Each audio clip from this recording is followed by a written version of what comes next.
औज़ुबिल्लाहिमिनश्शैतानिर्रजीम बिस्मिल्लाहिर्रहमानिर्रहीम अस्सलामु अलैकुम वरहमतुल्लाहि वबरकातुहू। नाज़रीन इकराम, मैं हूँ फैसल सैयद। आप मेरा यूट्यूब चैनल देख रहे हैं। उम्मीद करता हूँ आप जहाँ भी होंगे रब ताला की पनाह में आफियत से होंगे। नाज़रीन, आज अदालत से बड़ा रिलीफ मिलने के बाद, मतलब 9 मुकदमात में हिफाजती ज़मानत मंजूर होने के बाद, अब कल इस्लामाबाद में तोशाखाना केस में इमरान खान साहब की पेशी जो है वो मुकर्रर हुई है। कौन सी अदालत में सुना जाएगा केस, इस पे बात करते हैं। दूसरी बड़ी अहम इस वक्त जो पाकिस्तान में IMF के हवाले से मुज़ाकरात हो रहे हैं, उसमें कड़ी शराइत में ख़तरनाक शर्त जो है जिसने पाकिस्तान की सलामती को भी दांव पर लगाया है, वो कौन सी है, इस पे बात करेंगे।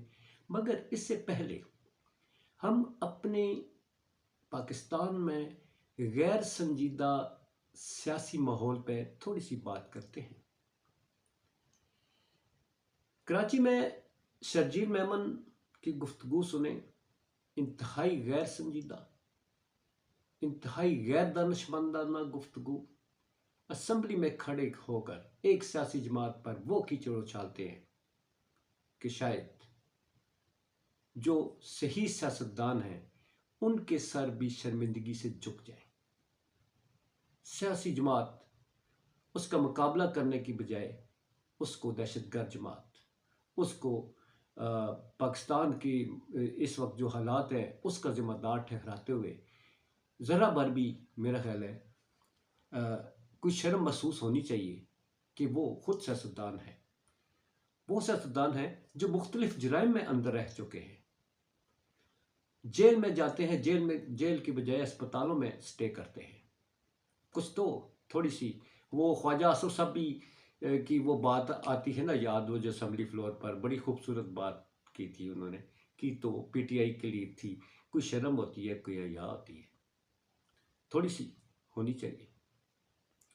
ख्वाजा साद रफीक बड़े संजीदा सियासतदान हैं। वो हमेशा कहते रहे हैं, ये पिछला बड़ा मशहूर उनका एक आपने ट्वीट पढ़ा होगा कि ये बड़ा गंदा माहौल है सियासत का, इससे घिन आती है मुझे।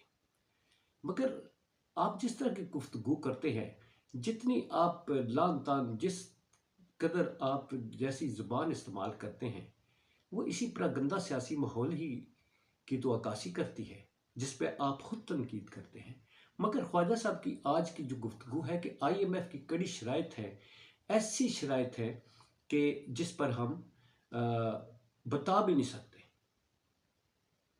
फिर इसके बाद मरियम नवाज साहिबा जो है उनके खैर क्या कि सियासत है जी, वो सियासी होता है, उनके पास बहुत बड़ा अपनी सियासी पार्टी है। मगर गैर संजीदा गुफ्तगू, एक बड़ी सियासी पार्टी के साथ आपको उसके लेवल में आकर बात करें, उसका सियासी मैदान में मुकाबला करे, उसका चैलेंज कबूल करे। सियासत ये होती है ना कि ये बात मरियम साहिबा के मुंह में ये जेब नहीं देती, वो जो कहती हैं कि ये दहशतगर्द जमात है, ये जनाब इसको बैन किया जाए। दूसरी तरफ IG जो इस्लामाबाद IG लाहौर है, उन्होंने हाई कोर्ट में एक दरख्वास्त दायर कर दी है कि इमरान खान साहब तक तफ्तीशी जो हैं तफ्तीश के लिए रसाई दी जाए।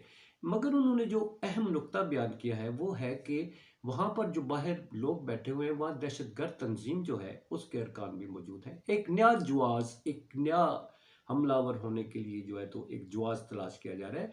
आपको मालूम है कि किसको दहशतगर्द कह रहे हैं? सूफी मोहम्मद। वो कल सामने आ गया, उसने कहा मैं मौजूद हूँ, इसका कारकुन हूँ PTI का, मेरा अब किसी सियासी तंजीम से ताल्लुक़ नहीं है।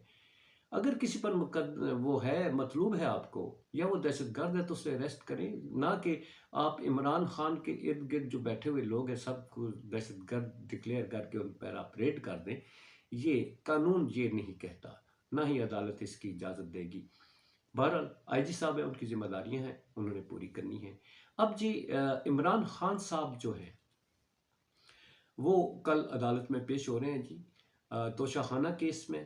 कल उनकी आमद है آپ کو معلوم ہے کہ پاپولر لیڈر ہے، ان کی حفاظتی ضمانت لاہور سے منظور کر لی گئی ہے۔ اب اسلام آباد میں توشہ خانہ کیس جو F8 کچہری میں ان کا سنا جانا تھا، ان کی ریکویسٹ جو انہوں نے حکومت سے کی تھی، حکومت نے اس کو منظور کرتے ہوئے ان کا جوڈیشل کمپلیکس F11 میں ان کی کیس مقرر کیا۔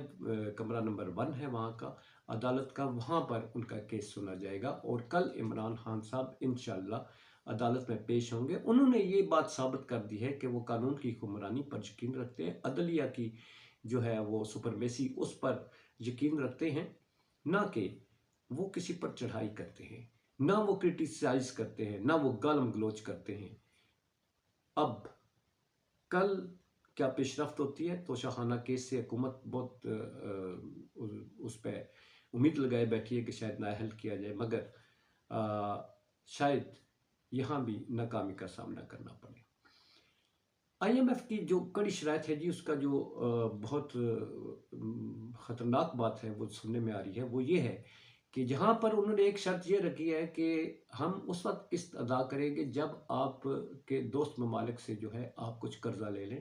فوری طور پہ چین دوڑنے لگ گئی ہمارے وزارت خزانہ کی، سعودی عربیہ لگ گیا، اب پیسے ملتے ہیں یا نہیں ملتے ہیں یہ ایک الگ بات ہے، مگر جو اس سے زیادہ کڑی شرط ہے، خواجہ سعد رفیق صاحب نے بتایا تو نہیں، مگر یہ افواہیں گردش کر رہی ہیں، یہ مختلف چینل پہ ڈسکس ہو رہا ہے کہ IMF کی جو ہمارا جو IMF ہم سے مطالبہ کر رہا ہے وہ یہ ہے کہ ہماری لانگ رینج میزائلز جو ہیں ان سے دستبرداری کا اعلان کیا جائے۔ اس میں یہ سچ ہے جو جھوٹ ہے، مگر اس ایک بات میں بڑا وزن نظر آتا ہے کہ IMF جو ہے وہ امریکہ کے کنٹرول میں ہے، اور امریکہ کے ہمارے ایٹمی پروگرام پر نظریں ہیں، وہ ہمارے ایٹمی پروگرام کو رول بیک کروانا چاہتا ہے، اور اس کے عوض وہ ہمارے اربوں ڈالر دے دے گا۔ اس وقت ہماری مجبوری سے فائدہ اٹھاتے ہوئے وہ IMF کی جو ہے وہ چابی مروڑ سکتا ہے کہ جناب یہ بھی شرط رکھو، اس وقت یہ بھوکے ہیں، یہ افلاسی ہیں، یہ اس وقت جو ہیں وہ سخت ڈالر کی تلاش میں جو ہے مارے پھر رہے ہیں، انہیں کہو کہ یہ ایٹمی پروگرام جو ہے اس پہ بھی سمجھوتا کرے، پھر ہم انہیں قسط دیں گے۔ اب یہ دیکھیے اس میں کتنی ساری صداقت ہے، یہ سارا کچھ اب چھپا نہیں رہتا۔ ٹیکنالوجی کا دور ہے، یا پرنٹ میڈیا اور الیکٹرانک میڈیا بہت ایڈوانس ہے، اور پوری دنیا گلوبل جو ہے ایک ولیج کی مانند ہے، یہاں پر ہر ایک سیکنڈ کے بعد ایک خبر آتی ہے، اس کی صداقت کا بھی کوئی بعید نہیں ہے۔ اسی کے ساتھ اجازت چاہوں گا جی، اپنا بہت سارا خیال رکھیے۔ پاکستان زندہ باد، پاک افواج پائندہ باد۔